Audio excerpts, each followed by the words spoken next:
Shalom Sobat Kris dimanapun kita berada, anugerah Tuhan Yesus Kristus melimpah ke atas kita semua.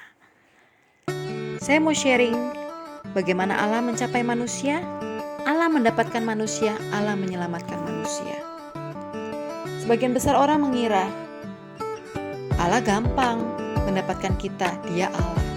Ternyata Alkitab mengatakan di sisi Allah Dia melakukan proses yang panjang, yaitu proses inkarnasi. Ini tidaklah mudah. Dia Allah yang tidak terbatas harus menjadi manusia yang terbatas, menjadi seorang Kristus dalam inkarnasinya sebagai anak manusia. Kristus adalah seorang manusia yang terbatas, dibatasi oleh ruang dan waktu. Kristus sebagai seorang manusia yang memiliki sifat insani yang sejati. Di Matius pasal 16 ayat 13, setelah Yesus tiba di daerah Kaisarea Filipi, Dia bertanya kepada murid-muridnya, "Kata orang, siapakah anak manusia itu?" Inilah bukti kasih Allah. Allah yang tidak terbatas menjadi manusia yang terbatas. Dalam inkarnasinya, Kristus membawa Allah yang tidak terbatas ke dalam manusia yang terbatas, dibatasi oleh ruang dan waktu. Sebagai anak Allah, Kristus adalah Allah yang tidak terbatas. Sebagai anak manusia, Kristus adalah manusia yang terbatas.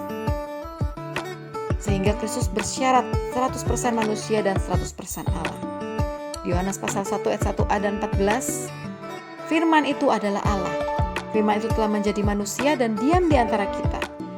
Dan kita telah melihat kemuliaannya. Pengalaman kita sebagai manusia, ketika kita dibatasi, terkadang kita merasa gak enak. Ketika kita dilarang, kita sendiri merasa tidak nyaman. Tapi Allah rela melakukan itu semua untuk kasih-Nya kepada manusia. Mari kita lebih jauh mengenal Kristus. Kristus adalah Allah dan manusia. Di dalam keinsaniannya, Dia menggenapkan penebusan yuridis melalui kematiannya, sehingga kita sah di mata hukum menjadi umat tebusan Allah. Di dalam keilahiannya, Dia mengerjakan keselamatan organik dalam kebangkitannya. Inilah proses Allah menjadi hayat bagi manusia.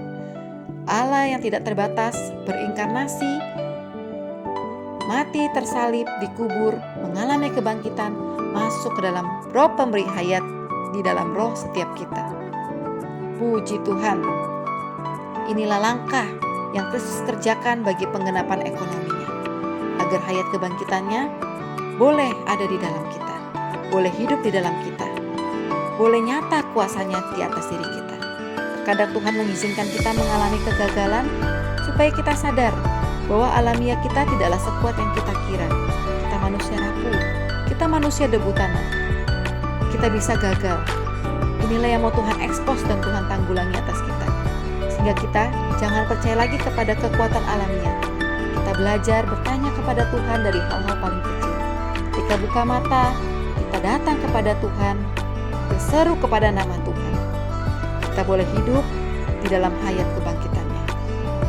Seperti dikatakan Galatia pasal 2 19b-20a, "Aku telah disalibkan dengan Kristus, namun aku hidup, tetapi bukan lagi aku sendiri yang hidup, melainkan Kristus yang hidup di dalam aku."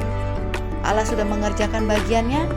Hari ini kita mengerjakan bagian kita dengan membuka diri kita, bersandar kepada hayat kebangkitan, dan membiarkan hayat kebangkitannya beroperasi di dalam kita, sehingga kita boleh mengekspresikan diri Allah. Puji Tuhan, Tuhan berkati.